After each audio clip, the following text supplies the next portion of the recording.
चार बेलगाम घोड़े। मोटिवेशनल कहानी। कई सालों पहले किसी एक राज्य में एक राजा राज करता था।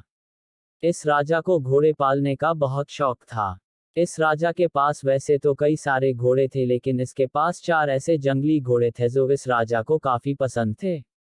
राजा ने इन घोड़ों को ट्रेन करने के लिए कई ट्रेनरों को बुलाया, मगर कोई भी इन घोड़ों को अच्छे से ट्रेन नहीं कर पाया। जब भी कोई इन पर बैठने की कोशिश करता तो यह उसे तुरंत अपनी पीठ से फेंक देते या उसे लात मार देते।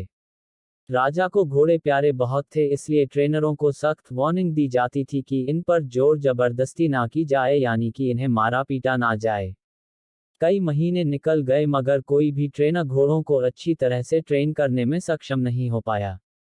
तब राजा ने अपने राज्य में ढिंढोरा पिटवाया कि जो भी व्यक्ति इन घोड़ों को अच्छे से ट्रेन कर देगा उसे बहुत बड़ा इनाम दिया जाएगा। कुछ दिनों बाद एक युवा ट्रेनर राजा के पास आया। राजा ने अपनी शर्त की घोड़ों की ट्रेनिंग बिना मार पिटाई होनी चाहिए, ऐसा उस युवा को बताई।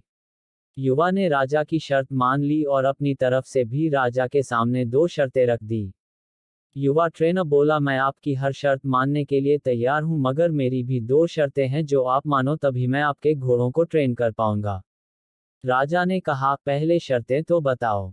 ट्रेनर बोला, पहली शर्त है कि मुझे इन घोड़ों को ट्रेन करने के लिए कुछ महीने या पूरा साल भी लग सकता है, उतना वक्त दिया जाए। और दूसरी शर्त यह है कि इन घोड़ों के खाने पीने रहने का बंदोबस्त पूरा मुझ पर छोड़ दिया जाए। राजा के पास कोई और विकल्प था नहीं। कोई भी ट्रेनर आज तक घोड़ों को टर्न करने में सफल नहीं हो पाया था, और अब तो नए ट्रेनर्स भी आने बंद हो गए थे। राजा ने युवा ट्रेनर की सारी शर्तें मान ली और घोड़े उसे सौंप दिए। युवा ट्रेनर अगले दिन से ही एक बड़े से बाड़े में इन घोड़ों लेकर गया और वहां सबको खुला छोड़ दिया। ट्रेनर बाड़े के किनारे किनारे पर दौड़ने लगा। फिर दौड़ते दौड़ते थकने के बाद यह युवा ट्रेनर वही बाड़े में लेट गया। वहां से उठने के बाद उसने खुद ही घोड़ों को चारा खिलाया और पानी पिलाया।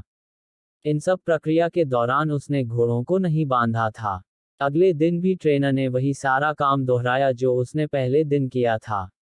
यह काम उसका नित्यक्रम बन गया। वह घोड़ों को बाड़े में खुला छोड़ देता, उन्हें घास चारा खिलाता और बाड़े के किनारे किनारे दौड़ता रहता।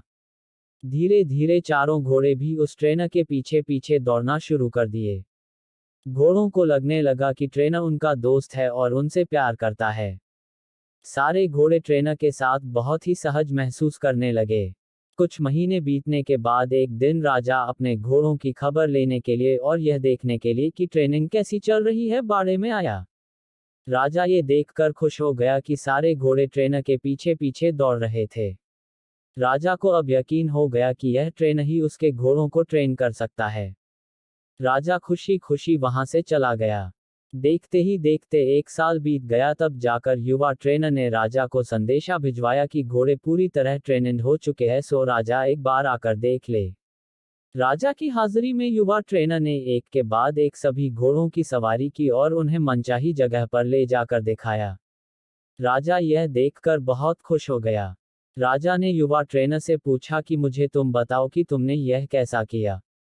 युवा ट्रेनर ने राजा को सारी बात समझाते हुए कहा, मैंने सबसे पहले इन घोड़ों को अपनापन महसूस कराया, इनके साथ रहकर मैंने इनको आज़ाद करके यह जताया कि मैं इनका दोस्त हूं और मैं इनसे प्यार करता हूं।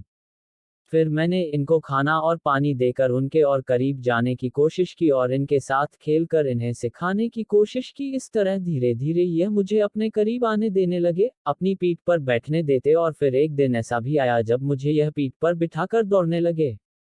राजा ने युवा ट्रेनर की समझदारी की प्रशंसा की, उसे वादे के अनुसार लाखों सोना मुहावरे दी और साथ में हमेशा के लिए इन चारों घोड़ों की देखभाल करने की नौकरी भी दी।